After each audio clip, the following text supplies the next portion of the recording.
Здравейте! Вие сте с YouTube канала на Axela Digital, аз съм Евелина Насарова. С вас ще си говорим за Demand Gen.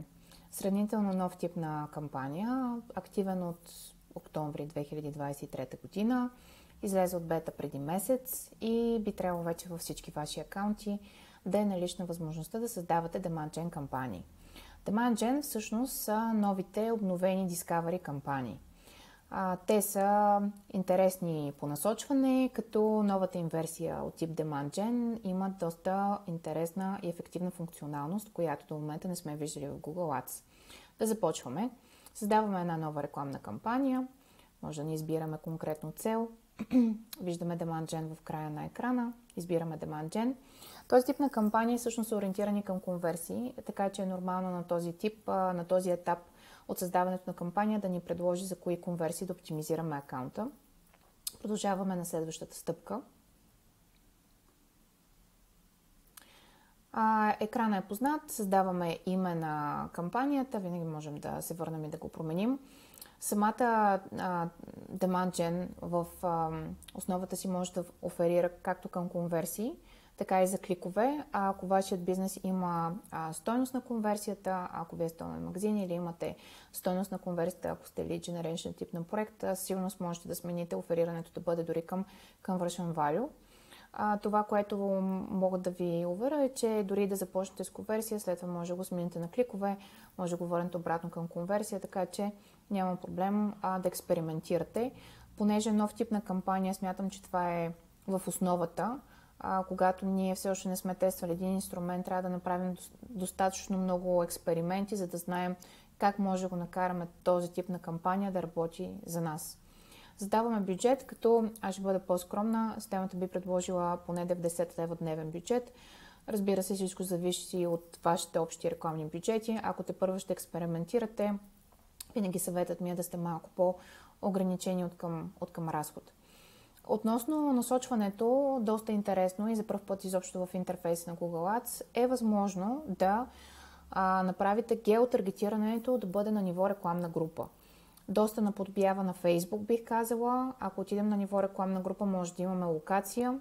Ако създам две рекламни групи, мога да имам тук да имам примерно България, в другата да имам Щатите. Не мога да кажа, че това е насочване, което бих използвала, по проста причина, че е логично насочването, с което има най-много аудитория, да усвои по-голямата част от бюджета. Затова и в повечето кампании, които до момента съм настройвала, съм избирала насочването по геолокация да бъде на ниво кампания. Е възможно, когато активирате този радиобутон. По отношение на локацията и на езиците, мисля, че всичко е ясно. Този тип на реклама може да се визуализира както в компютри, така и на телефони, таблети и TV екрани. Ако така или иначе имате някакво наблюдение върху показването ви на рекламата ви на TV екрани и виждате, че няма висок conversion rate, може да го премахнете. Ако за вас не е проблем, имате по-скоро имиджов тип на присъствие с Demand Gen, може да го оставите. Продължавам към следващата стъпка, което всъщност на ниво рекламна група може да добавим аудитория и съответно да преценим дали искаме да я разширим или да я оставим по-тясна. Ще създадем нова рекламна аудитория с вас, нова аудитория, нещо тестово. По отношение на насочването, не мога да кажа, че тук имаме твърде много нови елементи. Минавам отгоре надолу, като ще се спра основно на най-новият тип на насочване.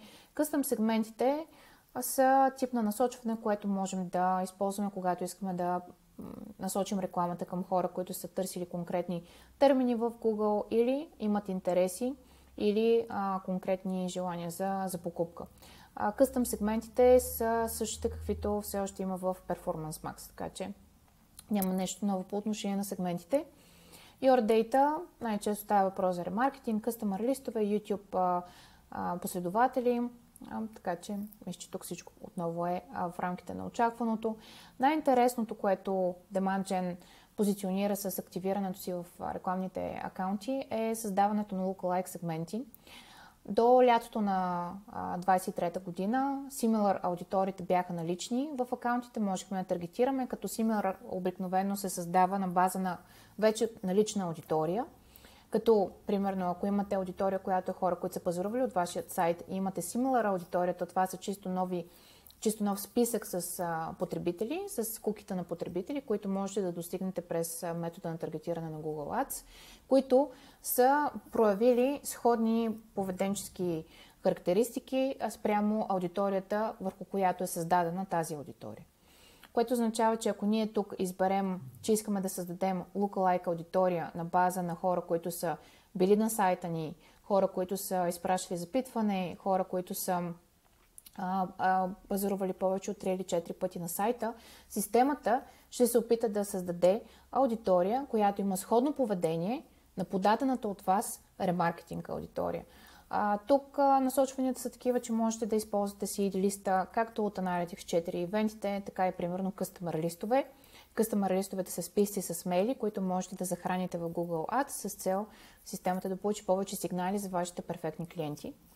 В момента, в който създавате една lookalike аудитория, избирате от коя аудитория да бъде създадена, кръщавате под някаква форма, с която да можете да я различите следващия път, избирате локация, за която искате да създадете lookalike аудиторията и можете да посочите дали тя да бъде тясно създадена на 2,5% съвпадение, на 5% или на 10%.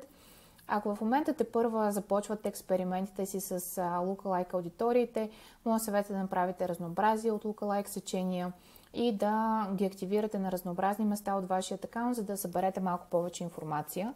Хубавото е, че Demand Gen ви подава на база на резултатите и на статистиката ви подава коя аудитория как се представя и спокойно можете да погледнете дали lookalike аудиторията продава повече, дали Google Analytics 4 аудиторията се справя по-добре. Така че това е една изключително полезна посока, която ни позволява даже да имаме статистика на ниво аудитория. Можете да добавяте стандартните интереси и демографски особености. Тук мисля, че всичко е ясно. Да кажем, че това е доста по-широко насочване, отколкото lookalike аудиторията и сегментите. И разбира се, може да добавите изключвания, може да добавите customer list на клиентите ви настоящите, може да добавите включително и хора, които вече са пазарували, ако търсите нови клиенти. Запазвам настройките, разбира се, съвсем примерно. Имаме възможност да сложим отметка на Optimize Targeting. В този случай системата би могла да показва рекламите ви извън сигналите от насочвания, които сте посочили в аудиторията, с цел да ви постигне конверсии. Тук много зависи.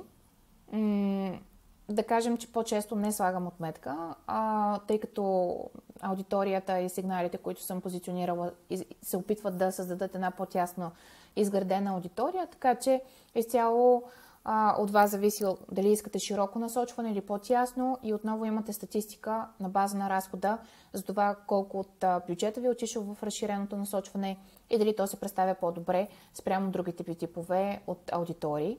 Като винаги можете да се върнете на ниво рекламна група и да смените насочването, да актуализирате сигналите, да добавите нещо ново, така че не е проблем.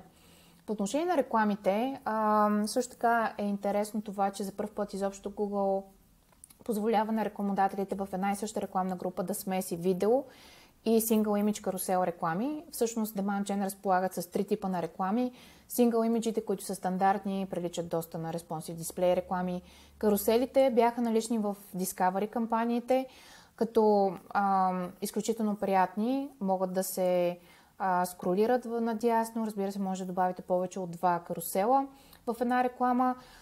Много приятни, особено когато имаме Facebook карусели, да ги синхронизираме с Google. И видеото е естествено продължение на изобщо на концепцията какво е Demand Gen, по проста причина, че 3 местоположения, в които вашите реклами биха могли да се визуализират през този тип на кампания са YouTube, Discovery и Gmail. Естествено, ако вие разполагате само с статични изображения или карусели в YouTube, то смятам, че изобщо engagement rate, CTR би бил много по-малък, отколкото ако използваме видео в местоположение YouTube, където, разбира се, хората се намират, за да могат да гледат видеа. Така че, когато създавате вашите рекламни кампании, можете да направите микс от 3 типа на насочвания, на 3 типа на реклами, за да проверите кой тип на комуникация работи най-добре. Ако вашата кампания е ориентирана за конверсия, ще знаете кой точно тип на реклама ви носи най-много конверсии. Така че винаги измервайте и тествайте. И като обобщение, Demand Gen ни позволява да насочваме към lookalike аудитории и ни позволява на едно и също място да имаме Single Image, карусел и видео. И разбира се, можем да използваме, ако преценим, че е подходящо, геотаргетирането на ниво рекламна група. Надявам се да ви е било интересно и не забравяйте да последвате канала ни за повече полезни съвети в сферата на перформанс маркетинга.